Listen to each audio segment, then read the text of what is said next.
UP के संभल में 24 नवंबर को हुई हिंसा के बाद यहां शांति व्यवस्था बनाए रखने के लिए जिला प्रशासन ने शनिवार से बाहरी व्यक्तियों के प्रवेश पर 10 दिसंबर तक रोक लगा दी है। ये रोक ऐसे समय पर लगाई गई है जब समाजवादी पार्टी का एक प्रतिनिधिमंडल शनिवार को संभल का दौरा करने वाला था। ऐसे में 24 नवंबर को हुई हिंसा के बाद जिला प्रशासन के शनिवार से लगाए गए इस प्रतिबंध को सपा नेताओं को संभल जाने से रोकने की कवायद के तौर पर देखा जा रहा है।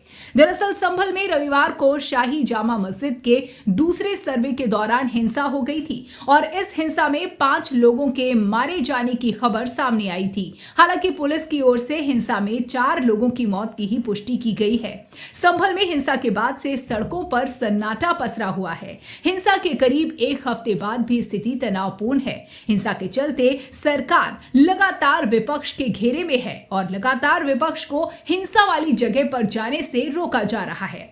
शनिवार को सपा का एक डेलीगेशन संभल हिंसा से जुड़े तमाम सच जानने और पीड़ितों से मुलाकात करने वाला था, जिसमें यूपी विधानसभा के नेता प्रतिपक्ष और सपा नेता माता प्रसाद पांडे भी शामिल थे, लेकिन संभल पुलिस ने उन्हें रोक दिया है।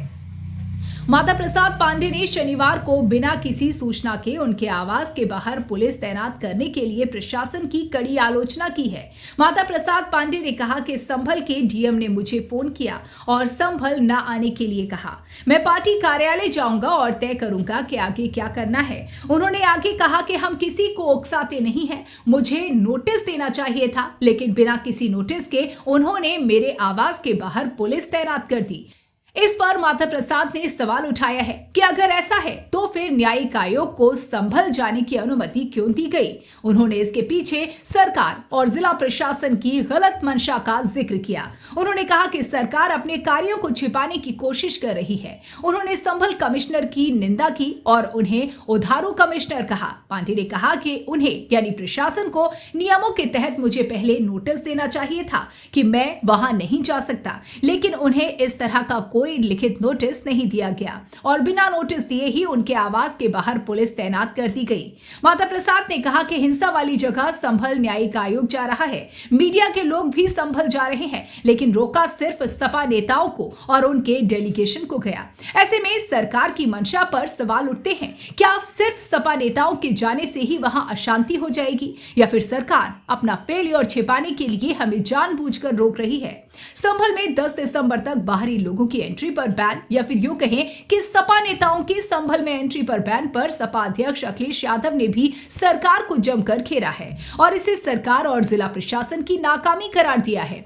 उन्होंने एक्स पर लिखा कि ये प्रतिबंध भाजपा सरकार के शासन, प्रशासन और सरकारी प्रबंधन की नाकामी है। ऐसा प्रतिबंध अगर सरकार उन पर पहले ही लगा देती जिन्होंने दंगा फसाद करवाने का सपना देखा और उन्मादी नारे लगवाए, तो संभल में सौहार्द शांति का वातावरण नहीं बिगड़ता।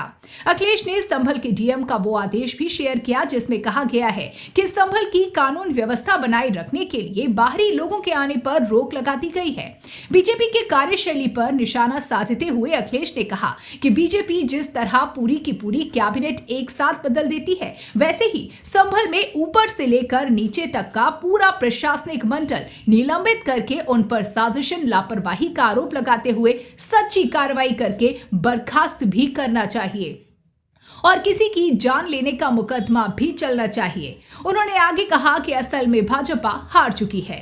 समाजवादी पार्टी के प्रतिनिधि मंडल के संभल दौरे पर समाजवादी पार्टी के सांसद हरेंद्र मलिक ने कहा कि संभल की घटना दुर्भाग्यपूर्ण है और हम ऐसा कुछ नहीं करेंगे जिससे संभल में हालात बिगड़े। वो जानना चाहते हैं कि संभल की जमीनी हकीकत क्या है। हम हकीकत जानकर देश के सामने रखना चाहते हैं। अगर सरकार हमें इजाजत दे तो हम उस हकीकत को संसद में भी बताएंगे। हम ये भी चाहेंगे कि जांच सच्चाई के आधार पर हो। हमें संभल में राज्य सरकार और पुलिस द्वारा की जा रही जांच पर भरोसा नहीं है। अगर उन्हें हमारे प्रतिनिधि मंडल के संभल दौरे से कोई दिक्कत है तो वे वीडियोग्राफी कराएं। अगर प्रशासन हमें इजाजत दे तो हम संभल जाएंगे। गौरतलब है कि इससे पहले ही भारतीय मुस्लिम परिषद यानी आईएमसी के राष्ट्रीय अध्यक्ष मौलाना तौकीर रजा ने भी संभल जाकर पीड़ितों से मुलाकात कर हालात से रूबरू होने का ऐलान किया था, जिसके बाद उनको उनके समर्थकों के साथ संभल जाते समय बरेली में सीओ सिटी फर्स्ट और सीओ सेकंड के नेतृत्व में एक टीम ने गिरफ्तार कर लिया था। फिलहाल वो पुलिस की गिरफ्त में है और उनसे एक थाने में बंद कमरे में पूछताछ की जा रही है। बता दें कि मौलाना तौकीर 6 वाहनों के काफिले के साथ यात्रा कर रहे थे और हिरासत में लेने से पहले उन्हें सीबीगंज पुलिस स्टेशन के पास बैरिकेडिंग करके रोका गया था। ऐसे में कहीं न कहीं आम जनता के मन में ये सवाल सिर उठा रहे हैं कि आखिर संभल हिंसा का ऐसा कौन सा सच है जिसे विपक्ष के सामने आने से रोका जा रहा है। संभल हिंसा की पूरी हकीकत असल में क्या है? ये हिंसा भड़की तो कैसे भड़की और आखिर क्यों भड़की? हिंसा के बाद वहां अब कैसे हालात हैं? हिंसा में मारे गए लोगों के परिजनों पर अब क्या बीत रही है? पुलिस पर किन लोगों को और क्यों निशाने पर लेने का आरोप है? और सबसे बड़ा सवाल कि क्या पुलिस किसी को बचा रही है? और अगर हाँ, तो फिर आखिर वो कौन है जिसे बचाने के लिए पुलिस एड़ी चोटी का जोर लगा रही है?